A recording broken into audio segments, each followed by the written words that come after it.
Assalamualaikum warahmatullahi wabarakatuh. Di video kali ini saya akan membahas seputar materi mengenai teknik reportase. Bagi kalian yang penasaran, disimak baik-baik ya. Teknik reportase itu sendiri adalah suatu cara yang dilakukan dengan mencari, menemukan atau mengumpulkan bahan berita atau news gathering atau collecting. Ada 3 tahap dalam reportase, yaitu reportasi dasar, madya, serta reportasi lanjutan.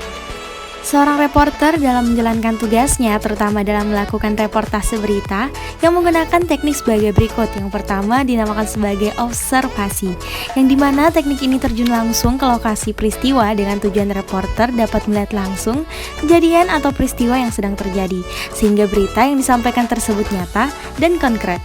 Kedua, riset data.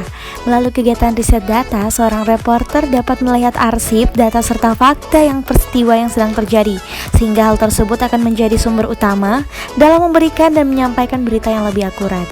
Yang ketiga, ada wawancara, yaitu menggali semua informasi dari narasumber yang terkait dengan berita yang dibuat sesuai dengan peristiwa yang sedang terjadi. Kegiatan observasi, riset data, serta wawancara mempunyai tujuan yang sama atau utama, yaitu untuk mengumpulkan setidaknya data-data yang terdiri dari 5W dan 1H. Keempat, yaitu merupakan teknik akhir yang dimana menyampaikan hasil reportase secara langsung melalui praktik reportase. Wawancara merupakan bagian dari reportase yang tugasnya untuk mengumpulkan data yang berupa pendapat, pengamatan dari seseorang mengenai suatu peristiwa. Ketika melakukan wawancara, ada orang yang disebut sebagai objek wawancara. Objek wawancara tersebut dibagi atas 2 bagian, yaitu yang pertama narasumber primer. Narasumber primer yaitu narasumber yang terbilang penting atau mempunyai peranan penting karena narasumber tersebut mempunyai informasi yang aktual atau yang paling tahu tentang sesuatu yang terjadi. Yang kedua, narasumber sekunder, yaitu narasumber yang informasi atau keterangannya hanya berfungsi sebagai pelengkap atau pendukung. Tapi kalian tahu gak sih apa fungsi reportase itu sendiri? Nah, bagi kalian yang belum tahu fungsi dari reportase, simak baik-baik ya. Fungsi reportase itu sendiri adalah untuk menjelaskan atau melaporkan apa saja yang telah dilihat pada lokasi kejadian.